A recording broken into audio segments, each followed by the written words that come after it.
So we're just going to go through the first move of the 8 form sequence or 8 move sequence based on the 8 brocades. Traditionally it's called Separate Heaven and Earth, a few different names near it in different ways, but again that's basically what it's called. We're just taking that movement and we're putting it with the yogic breath and hypnotic type breath.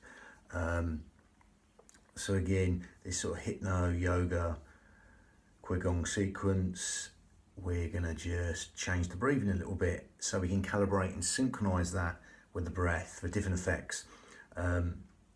Nice simple hand motion to start off with.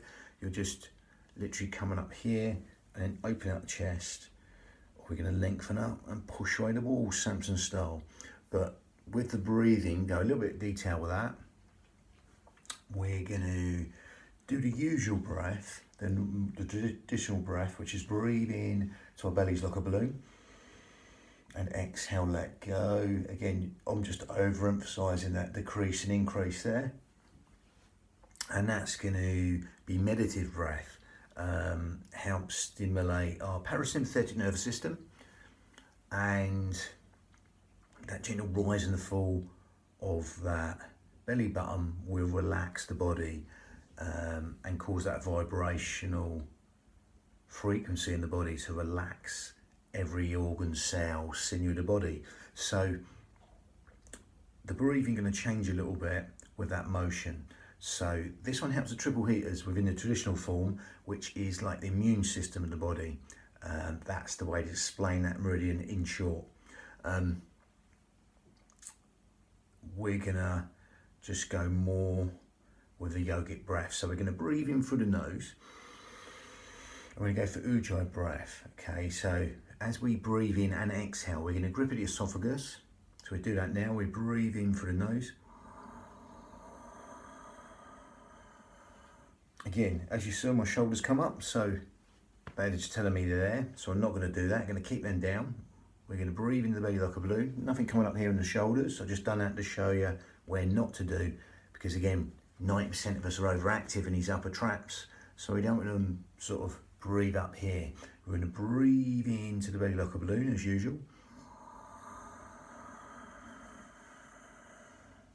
While we grip at the esophagus and exhale. So it's like a rasping, silky, soft, whistling Ujjayi breath. Okay, so it's like a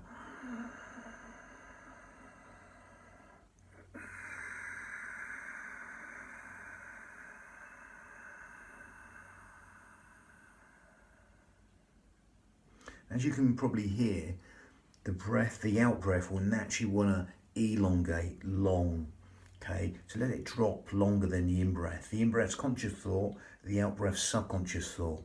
So by elongating the out breath longer than the in breath, we're just encouraging sleep, digestion, rest, and relaxation to all be benefited as we elongate the out breath longer than the in breath.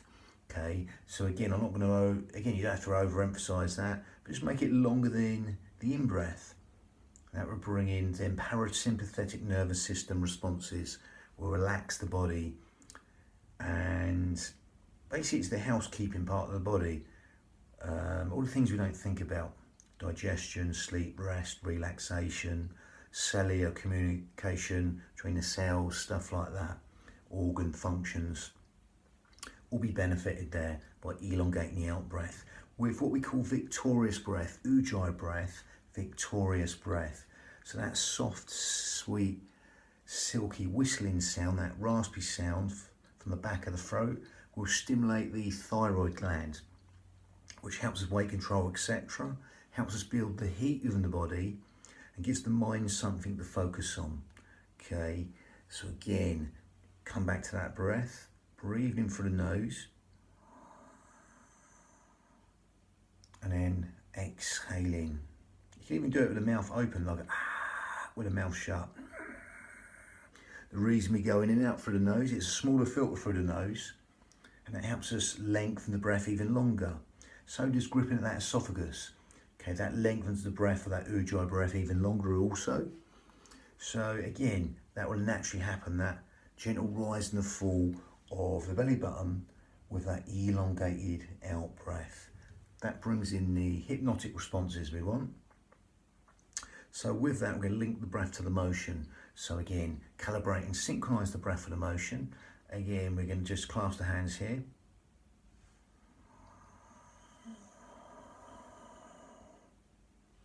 From here, I'm going to come this way, and then we're going to exhale, push away the walls, Samson style. Feel that stretch, little pinkies, little fingers. And again, that's going to open out the chest and all the organs in the chest, the heart, the lungs, the pericardium, the heart lining, all being opened out like a book. Okay, it's always nice to open out this chest.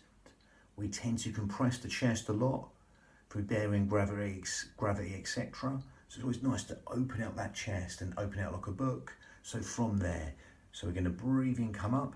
You can do it here or just near head level. This bit's going to be longer coming down.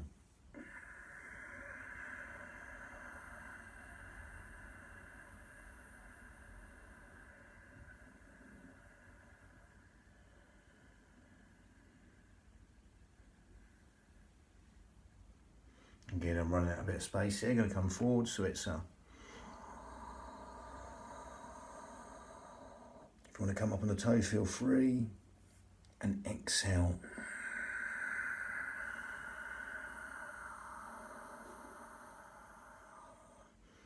Struggling for space there, but again, it's going to come up. When I look up, you can do, but don't hyperextend the neck. Look up for the eyebrow, ajna. Okay, that brow chakra. If you want to reach up, you can do.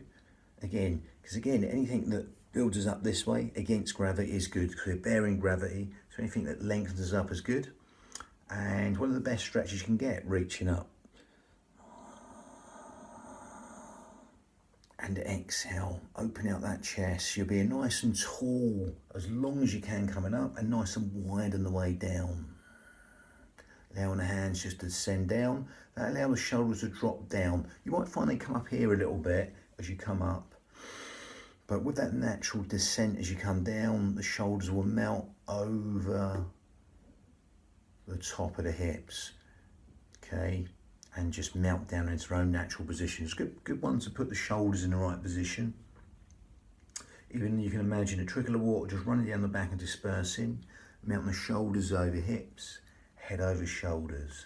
Lovely. So that was number one of the yoga or hypno yoga gong sequence.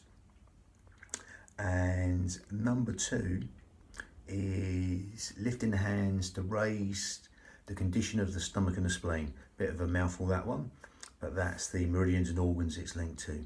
Lovely, that was number one. Bang.